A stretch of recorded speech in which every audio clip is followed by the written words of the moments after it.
Sabihin mo, mahal ka ni Lord. Palalahanan mo. Sabi mo, mahal ka ni Lord. Ano man ang iyong pagdadaanan, Friday o Biyernes Santo man ang iyong kalagayan, pero ang pangako ng Diyos, laging may buhay na walang hanggan. Ang pangako ng Diyos ay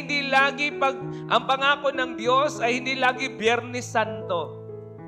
The resurrection will always remind us na kung merong paghihirap, after all, meron ding sarap. Gusto nyo madaliin ang sarap? Huwag muna.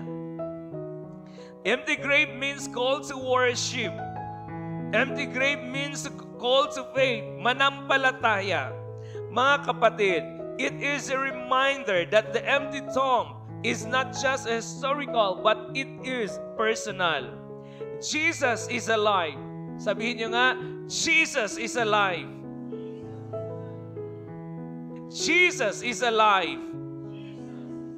That is personal. Buhay si Jesus. And everything He said is true. Lahat ng Kanyang sinabi ay totoo. Changes everything. History and culture and even us.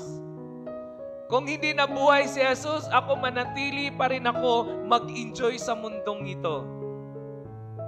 Wala akong pakialam. Pero dahil buhay si Jesus at ang Kanyang pangako sa akin, sabi niya, He will never leave you nor forsake you. The old is gone and the new is come. The heaven is true. Nauuna siya dahil maraming rooms doon. At nauna siya at nakahanda ang room para sa akin. Kung nakahanda para sa akin, nakahanda para sa lahat ng naniniwala sa Kanya. Amen? The empty tomb will not always be negative to us. Yung empty doon na libingan, laging nagbibigay sa atin ng pag-asa na sa susunod na mga araw at sa timing ng Diyos at sa Kanyang time, lahat ng pinapangako ni Jesus ay maging totoo habang buhay. Empty tomb or empty grave means forgiveness is real. Totoo ang pagpapatawad. Kung ako ba naman si Jesus, pinagaling ko na, pinakain ko na, tapos pinapapatay pa ako, gusto ko na lang mamatay. Ayoko nang mabuhay. Nabuhay nga ako, multo pa rin ang tingin eh. You get the principle? Minsan nga, pag marami na tayong problema, mas gusto na lang natin magpahinga. But Jesus, pinili niya mabuhay muli upang mabigyan tayo ng pag-asa. At ito ang maganda, nabuhay muli si Jesus upang maging totoo ang kapatawaran. Amen? Ang ganda ng sabi ni Jesus, di ba? Anong sinabi ni Jesus in the last part? In the book of Luke, anong sabi niya? Pagkatapos isinama sila ni Jesus sa Betania, pagdating doon, itinaas niya ang mga kamay niya at pinagpala sila.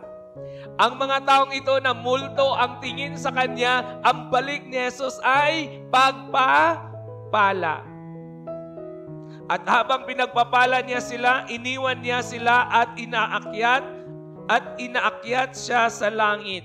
Siya ay sinamba nila at bumalik sila sa Jerusalem na punong-puno ng kagalakan. Ang sarap. Ang sarap, no? Parang gusto ko maranasan yung nandoon, timeline. Siguro pag dramatic no nandoon, isa ka doon, ay, multo ka pala. Pero pagbalik sa iyo, sabi niya, God bless, and I will bless you. Tapos habang inaakyat ka, ang saya-saya mo. Dahil nung ikaw ay sinabihan mo siyang multo, tanggap mo na pinatawad ka niya. Amen? Hope is certain and the story is not yet over. Nang binasa ko din ito, ang istorya ay hindi pa naman din tapos. Kaya kung ang iba sinabi nila na ang henerasyon na ito ay hindi grateful, hindi pa rin naman tapos ang kanilang storya ng buhay. Like a woman, we are invited to remember, to believe again and live as witnesses of resurrection and Jesus is alive. Amen? Hello? Pwede ba tayo maging witnesses ni Jesus that He is alive? Ang sabi niya, sinamba nila at bumalik sila sa Jerusalem ng punong-puno ng kagalakan. At dulo, palagi silang nasa templo na nagpupuri sa Diyos. Amen? Pwede ba natin gawin?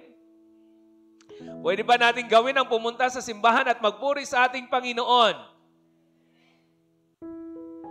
Hindi lang Friday, the 7 last words, or the resurrection. Palagi. Dahil naniwala tayo na si Jesus ay buhay. Amen? Sino ang naniwala na si Jesus ay buhay? O, di pumunta sa templo. Pumunta sa simbahan. Share that He is alive. Let us come to the Lord in prayer.